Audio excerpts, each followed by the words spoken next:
I never expected my career as a xenoanthropology intern to involve being chased across an alien savanna by a pack of crimson-skinned warrior women who could probably bench press a starship engine. Yet there I was, panting, stumbling, and seriously reconsidering every joke I had ever made about alien girls in the academy dorms. It all started 3 days earlier on Aurelia 6, the first planet outside our solar system with a breathable atmosphere and a thriving ecosystem that didn't immediately try to poison us. My assignment was simple: take geological samples, record surface temperatures, and don't touch anything glowing. I was excellent at the first 2 tasks. The third, not so much. The glowing thing in question was a perfect sphere embedded in a stone archway. It pulsed with soft violet waves, humming like a lullaby sung through metal. Course I touched it. What was I supposed to do? Not touch the mysterious alien artifact that radiated ancient cosmic power. I'm only human. The moment my finger brushed the sphere, the ground rumbled. Vines slithered across the archway. Light burst upward in a pillar that cracked the sky like an egg. And then, because apparently the universe loves dramatic timing, I heard voices behind me.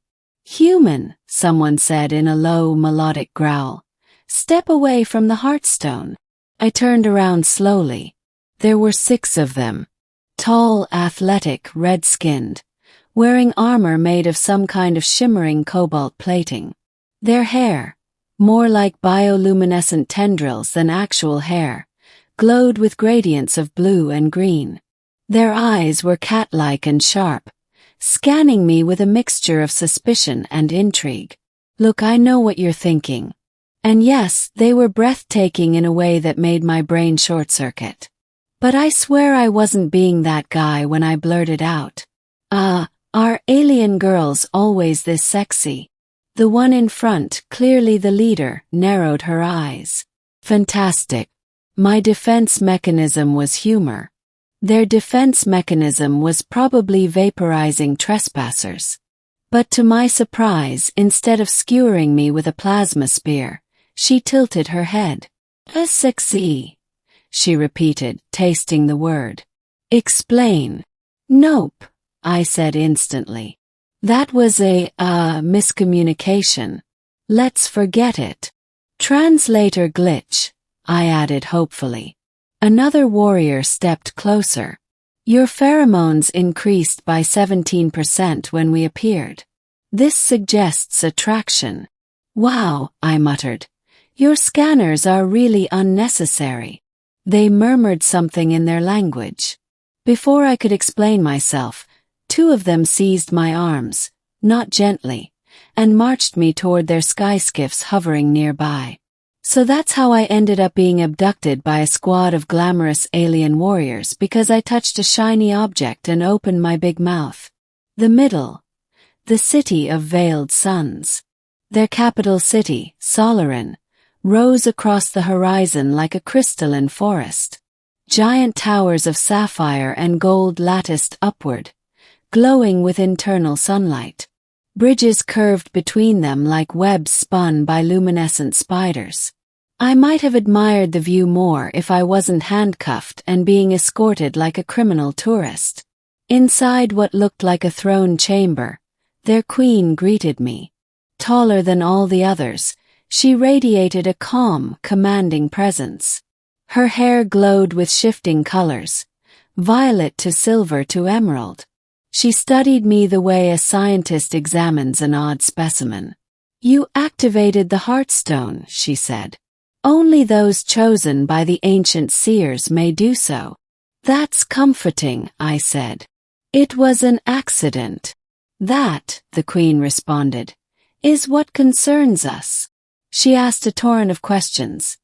How I discovered the ruins, what I knew about the Heartstone, and whether humans had any interest in conquering Aurelia 6. I assured her humans could barely agree on pizza toppings, let alone planetary domination. This earned a few amused flickers in the warrior's hair.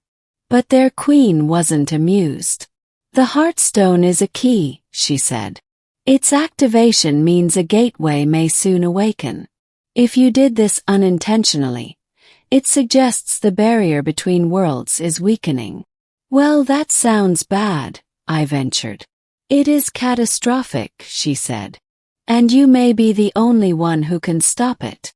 Apparently, the artifact I touched was part of an ancient interdimensional lock, created to keep out something called the Devourer of Suns. Their ancestors sealed it ages ago, but the lock required occasional attunement, and humans had just enough genetic variation to accidentally trigger a reset sequence. In other words, I had set the cosmic alarm clock to doom. The Queen ordered her warriors to escort me to the Heartstone chamber for a ritual that would either relock the gateway or disintegrate me on the spot. Great. Fabulous. Totally fine. Back at the ruins, the warriors formed a circle. Energy surged through the air. I stood before the Heartstone, palms sweating. Place your hands on the sphere, the leader instructed. What happens if I screw this up? Yes. You will cease existing in any known dimension. Cool. Cool, cool, cool. I pressed both hands against the glowing orb. Instantly, visions ignited. Stars collapsing, galaxies unraveling, a cosmic serpent rising through nebulae with jaws big enough to swallow planets. My mind burned. My knees buckled. But then I sensed something else. Thread. Thin, quiet, waiting for me to pull it. So I did. The sphere flared. Light erupted around me. The ground shook. The sky trembled like glass under pressure. Then silence. The light faded. I was still standing. The warriors stared at me with shock, and strangely respect. You stabilized the lock, the leader said. No outsider has ever done this. I exhaled shakily. Can I go home now? The women exchanged glances. Perhaps, she said. But first, there is a matter of your earlier comment. No. She stepped closer until her glowing eyes filled my vision. Among our people, she said, compliments are considered binding invitations to ritual courtship. I was nervous, I said, probably too loudly. I was panicking. That doesn't count. Her eyes sparkled mischievously. Nevertheless, you have caught the attention of several warriors. I looked around. They were all watching me. All of them. With interest. The ending escape. The Queen gave me a diplomatic farewell, returning my scanner, communicator, and bag of geological samples. But the warriors insisted on escorting me to my shuttle. All of you? Yes. There is competition, the leader replied calmly. We wish to determine who you desire for. Nope. Nope, we're good. A chorus of amused chirps echoed through the group. They found my panic adorable, apparently. By the time we reached my shuttle, I was sweating more than I had during the cosmic ritual. Human, the leader said, you have proven brave and resourceful. Should you return, you will be welcomed, and perhaps pursued. That's the part I'm terrified of, I muttered. She smiled, sharp, predatory but somehow warm. Then run fast. I climbed into my shuttle, sealed the hatch, and launched before any of them could change their minds. As the planet shrank beneath me, I slumped in my seat and groaned into my hands. My future report to the Interstellar Research Council was going to sound completely insane. But one thing was certain. The next time someone asked me if alien girls were sexy, I'd have a very long story to tell, and a mild case of trauma to go with it. And maybe, just maybe, I'd return to Aurelia 6 someday. Not because of the danger. And definitely not because of the warrior women.